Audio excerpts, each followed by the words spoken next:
Hello guys, this is What's Ponorivs here. This is going to be episode 2 of What If Deku had a time manipulation quirk, or just a time quirk. So, in the last episode, I explained how Deku is currently, has both Deku and Bakugo currently have girlfriends, with Bakugo's girlfriend being Ruraka and Deku's girlfriend being Melissa. And all four of them together went to UA, or well, the UA entrance exam. Deku got the highest number of points, with both receiving villain and hero points.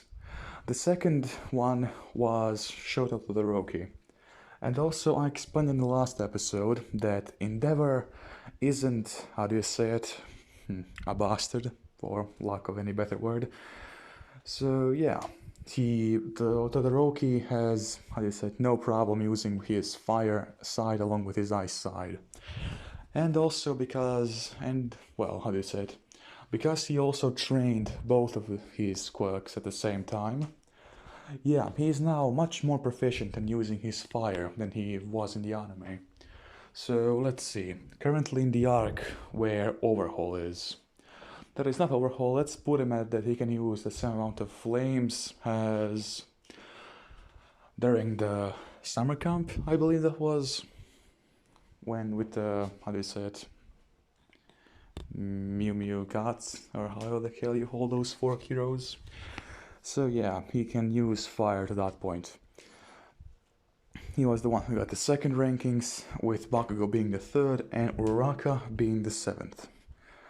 And Melissa went to the support company course, or the support equipment course, so yeah. And her current, how do you say it, she did manage to get into UA, but to be finalized as a student, she needs to make a suit for her boyfriend, Deku. And now she could have made a suit for anybody, but yeah, she just chose her boyfriend. And also, she also knew that Deku really didn't have any plans for suits, so yeah. And now, currently, we go to Melissa, currently about 40% done with Deku's suit. Essentially, the suit is going to be utilizing his eyes and is also going to be checking his blood pressure. Because, just like I said, his eyes, if he uses his quirk too much, he's going to start bleeding out of every single hole on his face. Those being the eyes, nose, ears, and mouth. So, yeah. And Melissa is currently trying to figure out how to lessen the impact if Deku uses his quirk to its absolute limit. Currently Deku's quirk's absolute limit is that he can stop time, like time in itself, around the entire planet for about half a second. Yeah. And still, that's a pretty goddamn powerful quirk. And currently, if he wants to, he can stop time, like, around himself for an indefinite amount of time. So, like, if a bullet is coming near him, he can, like, stop the bullet in midair using his time quirk. Or he can simply rewind the bullet so that it either goes back to the guy who shot it, or he can rewind it to its basic materials. So, a bullet made out of, like, copper and lead, he can make it so that it's, like, just the raw materials, like copper and lead. And let's see. Currently, Deku, and now going off Melissa for a second. Deku, Uraraka, and Bakugo are currently heading to class, with all three of them being a bit surprised at how giant the door is. But then they simply figured out that there's a chance that there was some giant people, or like giant quirk users, who go to the school, so they need to have like a large door. And as they enter into it, they immediately get greeted by Ida and Kamina, that is, by Ida, Kirishima, and Kaminari. And so Bakugo and Uraraka immediately get, how do you say it, speaking to Kirishima and Kaminari, while Deku starts speaking to Ida, with currently Ida being, how do you say it, that is, no, he's currently praising Deku because not only did he get the first spot in the, how do you call it? The entrance exams, how do you say it? Battle course, I'll just call it. He also got it in the written exams. That is, yeah, first place I believe that I gave him. And now let's see. After them speaking for like 7 minutes, Mr. Aizawa simply flops down to the ground with his sleeping bag, with all of them being a bit freaked out for a second, with even Bakugo saying, who the hell is this old guy and how did he get in here? With him saying that, Uraraka simply, well, sort of slapped him on the back of his head. Yeah, their relationship is extremely good and functional. And then Aizawa simply tells them to quiet down, and he also gives them their uniforms, or training uniforms, because as he told them, they were going to be having a physical exam. With all of them being a bit surprised and saying that they should go to the welcoming ceremony, and that's when Aizawa simply tells them, just like in the anime, this is my class and I can do whatever the hell I want with it. And all of them now reluctantly go ahead to the, how do you say it? I guess, yeah, changing rooms. Both of them change into, how do you call it? Their exercise uniforms, and, well, they go outside. That is the training area. And now, in the running portion of the exam, Deku essentially uses his time-stopping powers to stop time around him, that being like 50 by 50 meters, with all of them being stopped in time, but it's a bit different. Because before when Deku stopped time, everybody could like still see if their eyes were open, although they couldn't hear. But the way Deku does now is that he freezes everything, including the people, well, fully. So yeah, they don't know what's going on, and their eyes get frozen in the moment which they last saw. And with that being said, Deku simply slowly walks all the way to there, and before even Aizawa can push the button, he already sees Deku right next to him, saying that he finished. And the one he was going up against was Ida. Now, Ida made it in like, I believe, 3 or 4 seconds with his like jet burst, while Deku made it there in under a second. Yeah. And for all of the other tests, essentially for the jumping back and forth, Deku did that once and then simply started rewinding time and then moving time forward again. So yeah. And when the final test came, which was throwing the ball, Deku couldn't exactly do much with this. Although that's when he figured out something. He waved his hand at the ball, then he stopped the ball and the air around it. And essentially what he did there was that the time around the ball had stopped along with the air.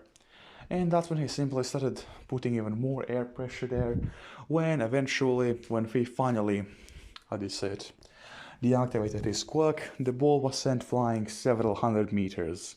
So about 400 or so meters. And yeah, Aizawa said pretty good, and also that he knows how to use his quirk pretty well as well. And of course, the one who got the most was, well, Uraraka with Infinity, and also I'm going to be, as I said, I bumped up Bakugo's quirk in the last episode, so yeah, he starts doing consecutive explosions all around the ball until it eventually reaches 1 kilometer. So yeah, Bakugo is quite powerful. And after that, what's his name again? Right. Mineta gets booted off the hero course. Yeah. Although Deku since Deku is just a cinnamon roll, he essentially tries to negotiate with Aizawa to like put Mineta in class 1B. And Aizawa reluctantly, well, accepts this decision. Instead of Mineta being in class 1A, he's going to be in class 1B. And the girl which replaced him, actually no, Monoma replaced him, that being the guy who can copy quirks. Yeah. And so, after that, they went ahead and had, let's see, now look at, crap, sorry guys. So, essentially, after that was finished, they get, the school day is over, and now I'm going to also put some more. Instead of the villains vs heroes exam being like immediately after the, how do you say it, that is the next day, I'm gonna say that the hero versus villains exam takes place 1 month after the physical exam. And at the second month, Melissa comes up to Deku and she tells her that she's finished. That Deku's suit has now been completely outfitted to all of his needs. With Deku being surprised that she was able to do it so fast. Because usually for high-grade suits it takes about 5 to 6 months. Melissa did it in 2. So yeah. Principal Nezu immediately accepted Melissa because she was the smartest one. Let's see. Melissa is currently smarter than both Momo and Deku, also Todoroki and Bakugo. If you were to combine Deku and Bakugo, all their like IQ together, that's how much IQ Melissa has. So yeah, she's extremely smart. With Nezu even simply telling that she's close to his own level of intellect. And, well, Melissa is now a proper student of UA. And then she also meets the, how do you call her again? She meets Mina along with the rest of the 1A, since Deku introduced her to them. And right after that, the 1 month prior, essentially it was Aizawa and several other teachers teaching them, the students, like how to properly, well, that is that like they weren't teaching how to use their quirks. They had like standard subjects like math, Japanese, I guess, Japanese class, or how the hell do you call it, history and all that crap. And then the first day that All Might showed up was when they were having the heroes versus villains exam. Or test, I guess. And as they went there, Bakugo's costume was a bit different. Instead of having the original one, it had a bit more armor on his, how do you call it, on his arms and his legs. Along with several boosters which would essentially concentrate his explosions so that he can fly. Yeah, Bakugo is a lot more versatile than the last part, than in the anime. And so, essentially, as they come there, Deku is the last one to come out. And Deku's suit looks exactly like the picture here. And yeah, so essentially everything that which you guys see here, the suit is pure white and black. And also because Deku really, how do you say it? Like Deku, even though he isn't a major fan of All Might, Deku wants to use his quirk for more of a practical purpose. So, a stealth hero. And well, when Midnight goes ahead and asks them their superhero names, I'm going to tell you then what his name will be. But essentially, this suit has an inbuilt cloaking feature. It can hide from thermal sensors and a bunch of other stuff. Along with the fact that the armor which Deku has on it makes it so that he can properly utilize his quirk. So essentially, his armor is stop in time. So even if a bullet does reach it, instead of the bullet piercing through it, the bullet simply stops there together, because the bullet has also now stopped in time. So essentially, as soon as something makes direct contact with Deku's suit, they become frozen in time. So yeah, a pretty good suit. And let's see, along with Deku's helmet, it has a bunch of different arrays, like night vision, thermal images. You can take pictures from it has a 50 times zoom, So yeah, it also moderates his heart rate, blood pressure, and all of that stuff, along with any broken bones he may have.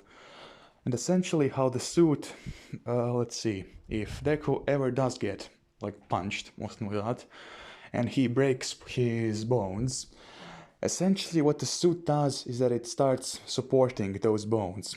Well, that is not bones, but rather like his entire arm, using the exoskeleton which is built inside of it, so Deku can still function normally. And along with the suit, giving him painkillers and anesthetics, so he doesn't feel any pain. So yeah, all through all, his suit is extremely versatile and is good for what sort of hero he wants to be. And if you guys are wondering what sort of support equipment he has, just a minute, guys. Sorry about the wait, guys. So essentially, what Deku has, like his other support equipment, would be like the basic like first aid kit in like his. Behind him, he has like a small backpack which he uses for like to carry ammo, and also this right here. So essentially, what Deku has is the pistol, the SMG on his backpack, along with the medium rifle. Not the large one at the top, but the one in the middle. And all three of these guns have extremely powerful, if he wants to, he can change the bullets, but almost always he's going to be using extremely powerful electric bullets, which can essentially shock somebody and get them unconscious. And for his third and fourth weapon of choice, it's going to be this. Essentially extremely powerful stun batons. Yeah. And now, going back here, Deku has been paired up with Todoroki. And Todoroki and Deku are going to be going up against Bakugo and Uraraka. And also, guys, I believe that I didn't say this in the last episode, but Uraraka is also, like her quirk acts a bit differently. She can control objects which she touches. So yeah, she can make them levitate, but she can also like manipulate gravity around them, or that is, she can manipulate gravity around her, and she can also manipulate the gravity of the objects she touched. So yeah, Uraraka and Bakugo are a rather deadly duo, especially because Uraraka, by simply touching herself, she can make herself fly. So yeah, and essentially, as let's see, Deku and Todoroki are actually going to be the villains, while Bakugo and Uraraka are going to be the heroes. So then, with Bakugo's personality being a lot different, they actually started formulating a plan on how to take on Deku and Todoroki. So, Bakugo and Uraraka come up with this plan. Uraraka is going to use her gravity manipulation to essentially float both of them up to the top of the, building. Then Bakugo is going to use a precise explosion on his finger, like a consistent explosion, which is, simply a concentrated... Okay, sorry about that, guys. So, let's see. I think that I'll let off with Bakugo condensing his explosions into essentially into like a knife, not exactly a knife, but he concentrated his explosions into one single point, so that he could, using the heat on his finger, he was able to cut through the stone, or the concrete of the roof. And now, as that falls onto the ground, Bakugo goes ahead and sees the bomb, or the nuclear device, for the test, of course. It's not a real nuclear device. He goes ahead and sees it and tries to get to it, but before he can do anything, he gets stuck in time. With Deku then walks, with him not knowing exactly what happened, Uraraka almost gets burnt to a crisp, with Todoroki coming up from beneath, from the floor below them. And essentially, time starts to flow again for Bakugo, but not in the way he wanted to. He gets reverted all the way back when he was outside of the building with Deku, and since Deku also took out the entire area, the roof was also fixed yet again. So yeah, Bakugo was at that point extremely agitated and simply blew up the roof, since their sneaking attack or plan didn't exactly work out properly. And so, as he goes there, he sees that Uraraka is having a bit of trouble with Todoroki, so he goes ahead and helps her out. But before he can do that, something sadly happens, with him getting the capture tape around his, arms. With Deku then coming out of his camouflage state, Deku takes out his SMG and shoots 5 of the electric pellets right into the back of Uraraka, with her being knocked unconscious immediately. Although Deku did make it so that it was like a lower voltage, so yeah, it didn't hurt that much, but it still shocked her.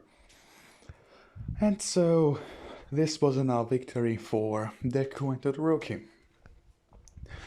And Deku, after that test, every single other test went practically the same, except since, instead of the Todoroki being with Momo, let's say that Monoma was with Momo. Yeah. And in that fight, Monoma and Momo were able to win. So, yeah. And now, going back, after everything that was finished there, All Might says that it was an excellent performance of everyone, and he also compliments Deku on his suit, because he saw that it not only had a camouflage feature, he also had several extremely important, support equipment. So yeah, like that being the med kit, the healing supplies, his shock batons, and also his 3 guns which he had on him. And after that, the school for the day is over. So yeah. And let's see, before all of them go ahead to the, the USJ to train their quirks, before that, Deku asks, Mr. Aizawa, if the support company team can go ahead with them as well, because Deku needs to have some adjustments to his suit. And Aizawa says, alright. And in case of here, Melissa is also going to be going to the USJ. And so yeah, somewhere in class 1B, Mineta simply feels the energy of 2 guys having 2 extremely beautiful girlfriends, and is, crying to himself. And, as they're on the bus to the USJ, they start talking, with Tsu immediately asking Deku how does his quirk work, and how exactly does his armor also represent his quirk. So essentially what Deku says is that his quirk is that both of his eyes can have a different control of time. One can stop time, while the other can either revert time or, make it go forward but faster. And that's the main gist of it, Deku says to Tsu. That's when Tsu starts asking both Bakugo and Uraraka how exactly their quirks work. And so Bakugo immediately says that he can control any type of explosion which he creates. So yeah, technically if Bakugo wanted, he could create an explosion powerful enough as a nuclear bomb. Yeah, a bit terrifying. And Uraraka explains that her quirk is gravity manipulation. And also extremely strong gravity manipulation at that. And that's when they come to Melissa, with Melissa saying that she's actually quirkless. And now, with all of them being extremely supportive of her, and Deku simply telling them well, telling her that her intelligence itself could be considered a quirk. And well, all of them then start laughing and having a good time. And when they arrive at the USJ, they start speaking to, I believe that her name was Zero, right? Like the hero name? So yeah, she goes on a rant about how quirks can be dangerous, yada yada yada. And that's when Aizawa and Deku notice villains come from a portal. Now, immediately they say that to everyone, and as they turn around, they see another portal open right behind them.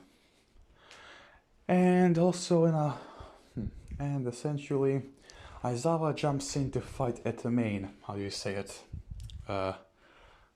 Well, essentially at the main area of the arena, like the center of the arena, or the USJ, to fight against the villains, just like in the anime.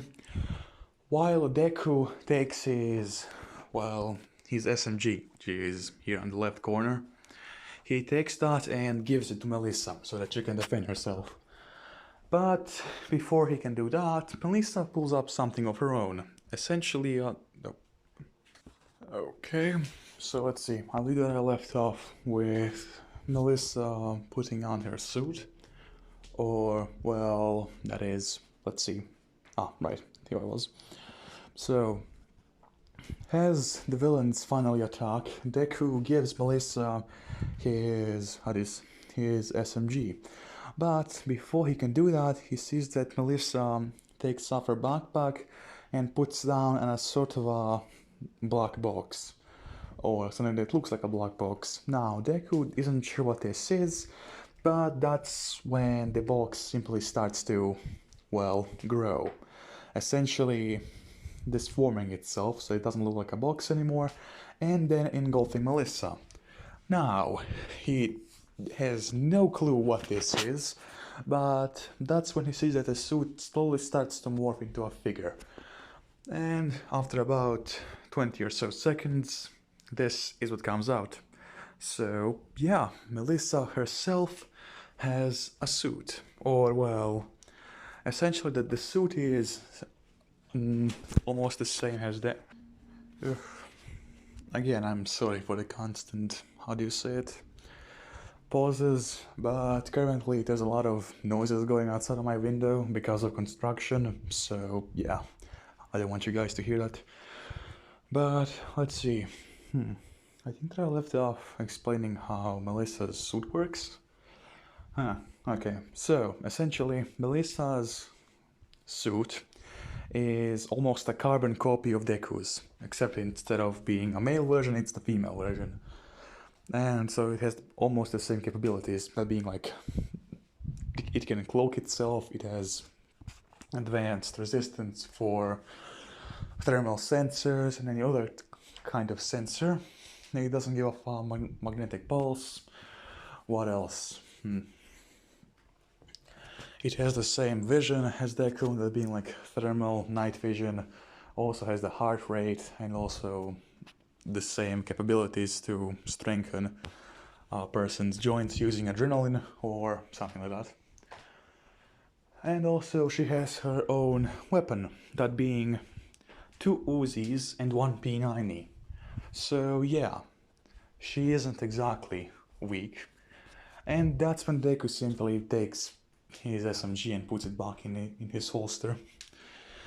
And that's when the Kurogiri does just like what he did in the anime, dispersing everybody around. Although before he can get to Melissa and Deku suddenly, how do you say it, jumps into the air and stops Kurogiri using his time quirk. That's when he starts rewinding Kurogiri, but he can't get back his friends, mainly because they have already been teleported to a different area. And so he simply rewinds Kurogiri so that he isn't there anymore. He gets back to the place where he was before he teleported. And that's when he tells Ida to run. And so yeah, it was on a much easier way to be dealing with Kurogiri.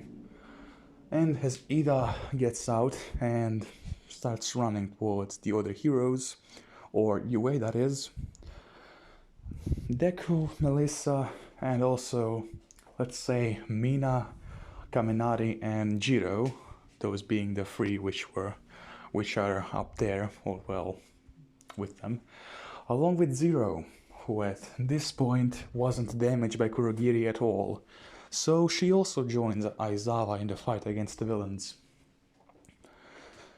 And I believe that this is going to be a good way to end the video. I hope you guys enjoyed, and I hope you have a great day.